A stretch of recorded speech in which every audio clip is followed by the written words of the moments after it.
Good morning friends, કેમ છો બધા મજામાં? તો ચલો આજે જોઈએ કે અમુક જે ખાસ કરીને પ્રિપોઝિશન્સ હોય છે, પ્રિપોઝિશન્સ જો સમજાઈ જાય તો બહુ જ ઇઝી છે, અને ના સમજાય તો બાપા માતાનો દુખાવો. પ્રિપોઝિશન્સ મોટા ભાગના સ્ટુડન્ટ્સને આવડતું હોતું નથી, કારણ કે કન્સેપ્ટ ક્લિયર નથી. બેઝ જે હોવો જોઈએ ને, બેઝિક વસ્તુ ખબર હોવી જોઈએ, એ કન્સેપ્ટ એમનો ક્લિયર હોતો નથી. માત્ર ગુજરાતી કરી અને પ્રિપોઝિશન મૂકવાની ટ્રાય કરે છે. ચલો આજે 3 ખૂબ પૂછાતા પ્રિપોઝિશન ઉપર આપણે ચર્ચા કરીએ. એક છે અલોંગ, એક છે અક્રોસ, એક છે થ્રુ.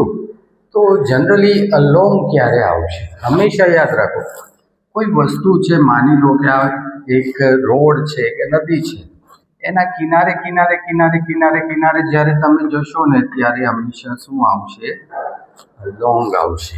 કોઈ વસ્તુના કિનારે કિનારે કિનારે કિનારે તમે જશો ત્યારે આવશે અલોંગ. હવે માની લો કે આ એક રોડ છે અથવા તો એક બ્રિજ છે, જ્યારે તમે અહીંથી શરૂ કરી અને અહીંયા જશો એટલે કે પસાર કરશો ત્યારે હંમેશા આવશે અક્રોસ.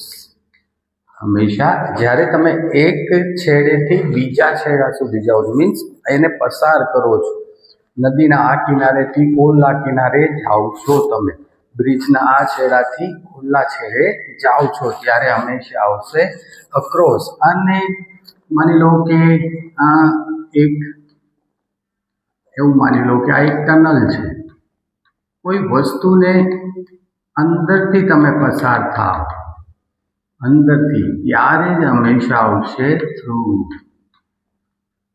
કોઈ વસ્તુની અંદરથી પસાર જ્યારે થવામાં આવે ત્યારે આવશે થ્રુ.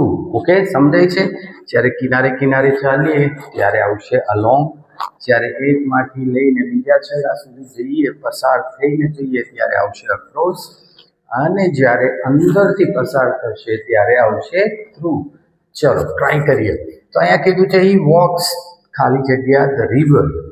તો નદીના કિનારે કિનારે ચાલ્યો, તો શું આવશે અહીંયા? Very good, he walks along the river.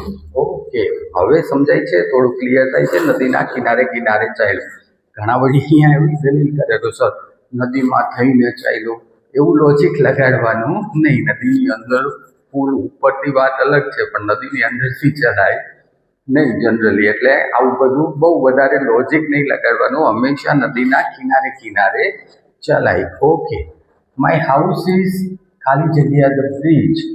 મારા ઘરે આવવું હોય તો તમારે બ્રિજના કેવી રીતના કરવું પડશે? તમારે અક્રોસ ધ બ્રિજ, બરોબર. તમારે બ્રિજના પહેલે પાર આવવું પડશે. અને ધ બસ પાસ ટનલ, ટનલની અંદરથી બસ પાસ થઈ છે, તો bus pass through a tunnel. Simple છે, યાદ રાખો. કિનારે કિનારે, અલોંગ એક છેડેથી બીજા છેડે, અક્રોસ થ્રુ અંદરથી જાય તો કરશું આપણે થ્રુ. તો પ્રિપોઝિશન બહુ સહેલા છે. મારી સાથે તમામ પ્રિપોઝિશન શીખવા માટે જોડાઈ જાજો, ક્લાસમાં આવી જાજો, કારણ કે ખૂબ જ જાજી ભરતીઓ આવી રહી છે. અને મિત્રો અત્યારથી તૈયાર કરશો. જો સરકાર 10 વર્ષની તૈયારી કરી રહી છે, તો આપણે તો હવે કંઈક 10 મહિના, 1 વર્ષ, 2 વર્ષની તૈયારી કરવી પડશે.